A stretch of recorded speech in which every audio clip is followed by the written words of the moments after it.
Commander, good to see you. You've been with C-Sec a while. Have you seen much action? Well, not as much as you, but yeah, I've seen some interesting things. I bet you have. Anything in particular that stands out? I remember this Solarian geneticist I was sent to investigate. That case was a bit disturbing. What happened? Why were you investigating him? I was tasked with tracking black market trade on the Citadel. Most of it harmless, nothing I needed to pursue. But during the course of my investigation, I noticed an increase in the trade of body parts, organs mostly. We usually get a few of those, but not the numbers I was seeing. We weren't sure if there was a new black market lab or if some freak was harvesting organs from citizens. You've seen this before on the Citadel?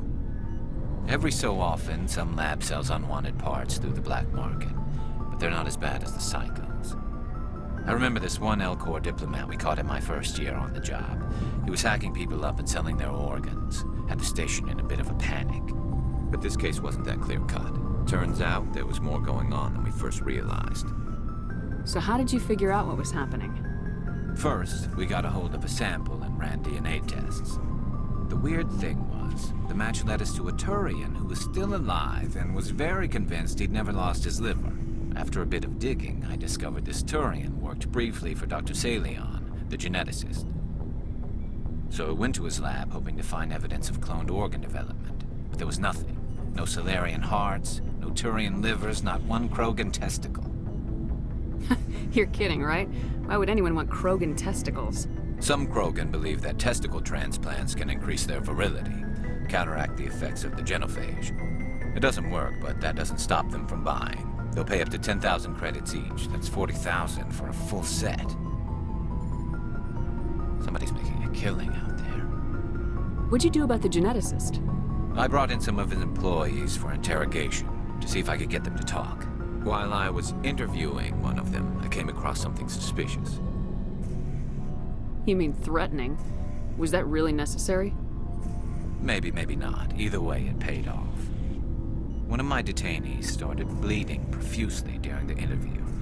We offered to patch him up and he got frantic, freaked out.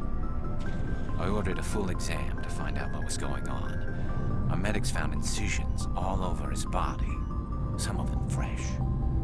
That was our big break. These people weren't just Dr. Salion's employees. They were test tubes. Walking, living test tubes. He was growing parts inside these people?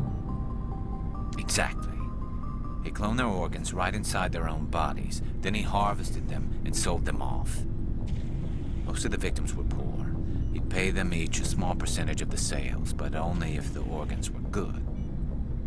Sometimes an organ wouldn't grow properly, so he'd just leave it in them. Most of them were a mess, but only on the inside, hidden so nobody could see it. I hope he got what he deserved. That's the worst part. We never caught him. Why not? What the hell happened? He ran, blew his lab, grabbed some of his employees, and headed for the nearest space dock. By the time I found out, his ship was already leaving. He threatened to kill his hostages if we tried to stop him. But you went after him anyway, right? I ordered Citadel Defense to shoot him down, but C-Sec headquarters countermanded my order. They were worried about the hostages, worried about civilian casualties if the ship was destroyed so close to the Citadel. I told them those hostages were dead anyway. He just used them to make more organs, but they wouldn't listen. It's not worth the risk. You pursue the vessel and disable it. That's the best choice. They sent the military after him, but he got away just the same. Yes, they did. I went to Palin and told him what I thought of him and his policies. He said if I didn't like it, I could quit. Well, I almost did. All they had to do was disable that ship, stop him from running. Maybe the hostages die, maybe they don't, but at least we stopped the bastard responsible for it all. If you don't care about the fate of those hostages, then you're no better than he is. You're just a terrorist with a badge. Yeah, maybe you're right. It doesn't make it any easier, but I see your point. Just wish I could have stopped him. That's all. Do you have any idea what happened to Dr. Salion? I sent out feelers from time to time, hoping to find something. I thought I'd found him a while back. He changed ships and changed his name to Dr. Hart, his idea of a joke, I guess.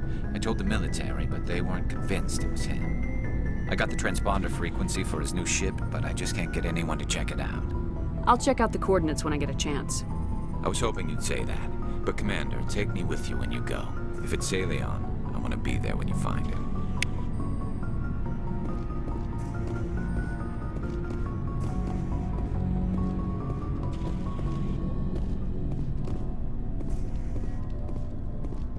What do you want, Shepard?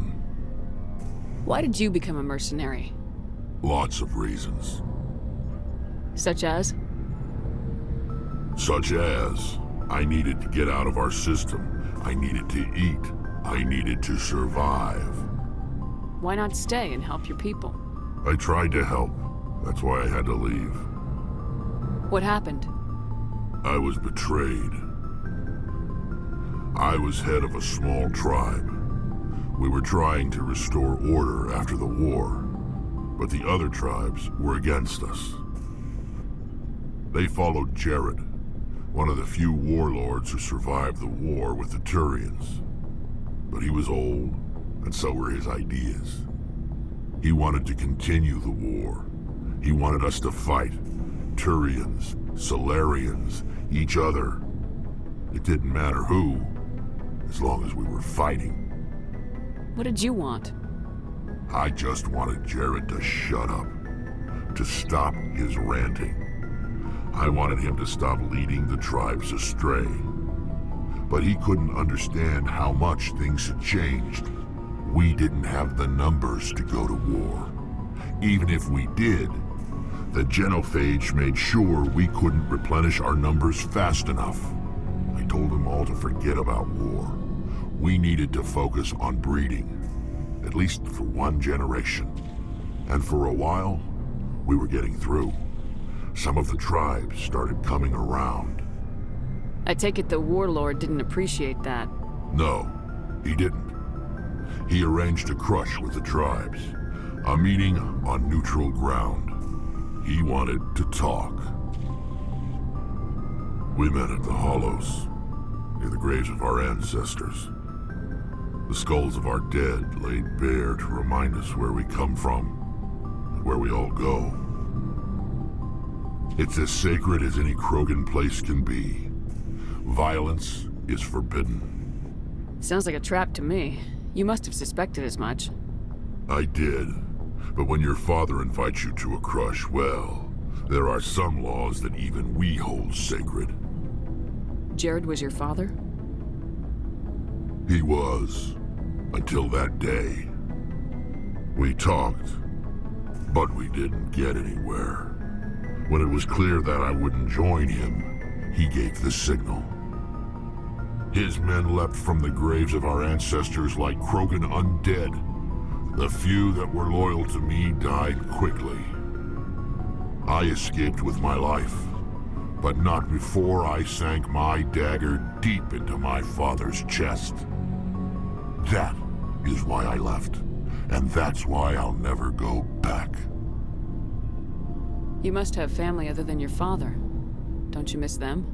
You trying to make me cry, Shepard? I've got some unfinished business with my family, but that's all. What kind of business? Before I left, I made an oath to my father's father. I swore to recover my family's battle armor. It was taken from him after the uprising. What's so important about this armor? It's a relic. Useless, really. But it was worn by 5 generations of my family before the war. It's rightfully mine. Originally, it was taken by the Turian military. We weren't allowed armor or weapons after the war. Now, it's in the hands of Ton Actus, a Turian scum who collects relics from the war. He's made millions selling Krogan artifacts that were stolen from my people. He's got several bases where he stores his goods, all fortified and guarded. I just don't know which base has my family's armor. Just tell me where to start looking. I'll upload the data to your nav system. But Commander, I want to be there when you find him. So long, Rex. Shepard.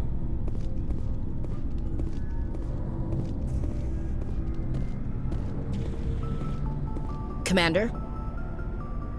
What's your opinion of the last mission? Not sure I buy Dr. Tassoni's story about her and her mom not talking. They're family, right? I think she's being straight with us. Or at least I don't think she lies very often. Yeah, she's probably really bad at it. Hey, want me to ask her about her sex life? Might be illuminating. I don't think she's used to teasing, good-natured or otherwise. No fun, Commander. Too bad those ruins got destroyed. I mean, they lasted thousands of years. That's impressive. Do you have a few minutes to talk? One-on-one? Sure. I was just watching some mail from home. Oh, before I go, we saw Caden in a news vid about the Normandy. He's cute. Later, sis. Let's pretend this never happened. The damage is done, Williams. Oh, shoot me now. One of my sisters. That's Sarah, the youngest. What's up? You didn't come by to eavesdrop on family mail. Your family seems to be important to you. Yeah, we've always been close. Me and my sisters especially. With Dad on duty so much, I had to help Mom raise them. Did your father serve with the fleet? Yeah, took any crap posting he could get that offered space time. You know what? He worked his ass off trying to get recognized, but he never made it above serviceman 3rd class. He was real proud when I made chief. First thing he did was salute. What about your mother? You haven't mentioned her. You must know what military wives are like. Strong because they have to be, able to raise kids while Dad's away on a 6-month cruise. She has a degree in planetary geology. She and Dad both wanted to see new worlds. She gave up her career to raise us, though. You have more than one sister? Sounds like a big family. Yeah, I'm the oldest, then Abby, then Lynn. Sarah's the youngest. She's still in high school. With 4 girls, Dad used to say he felt more outnumbered at home than on maneuvers. Where did you grow up? All over. We transferred a half a dozen times before I finished grade school. You go where personnel command sends you, right? I guess that's why I'm so tight with my sisters. We'd have to leave all our friends every 2 or 3 years. You're lucky to have a close family. Sorry, I forgot about your family situation. Or lack thereof. Relax, Williams. I've dealt with it.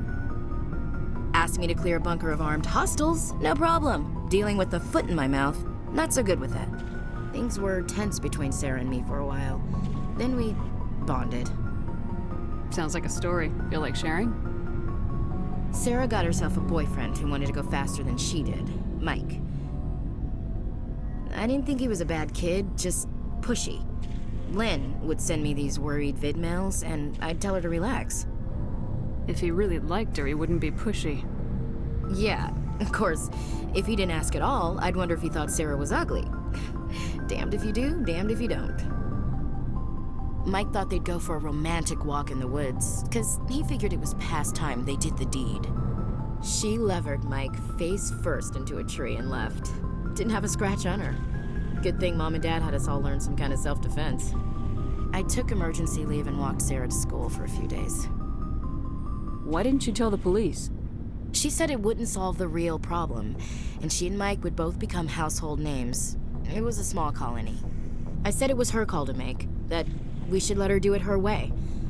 Mom was pretty pissed about that. You said all of your sisters learned self-defense? Lynn did pistol practice, but didn't like it. She's kinda nervous. Sarah took Aikido.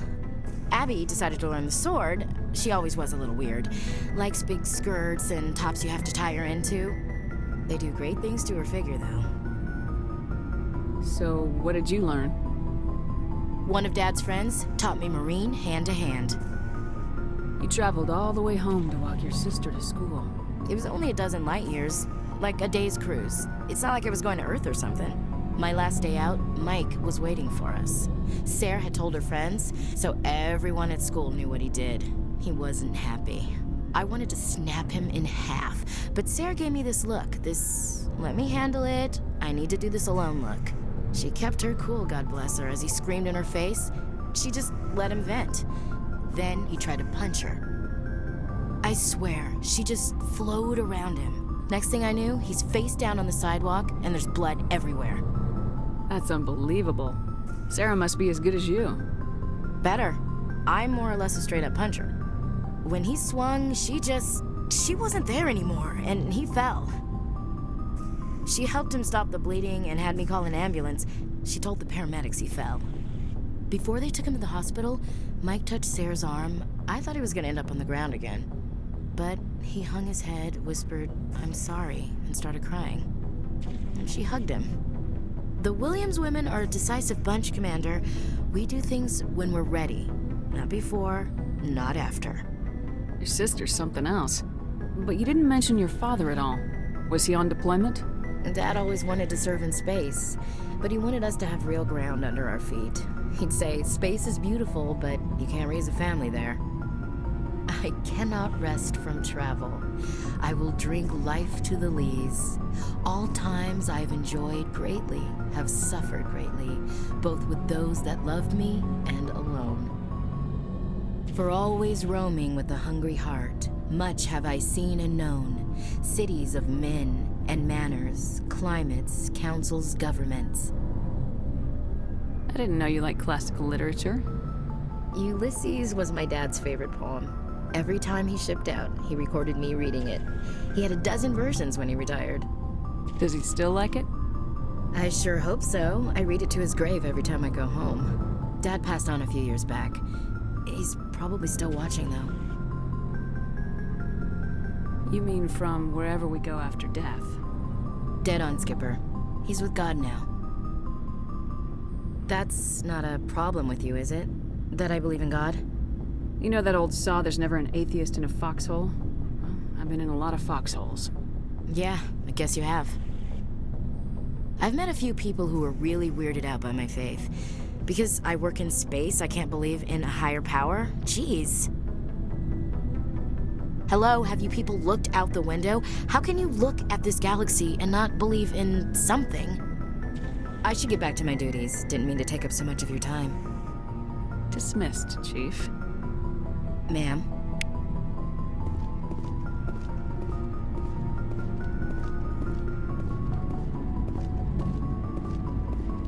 Shepard? Rex?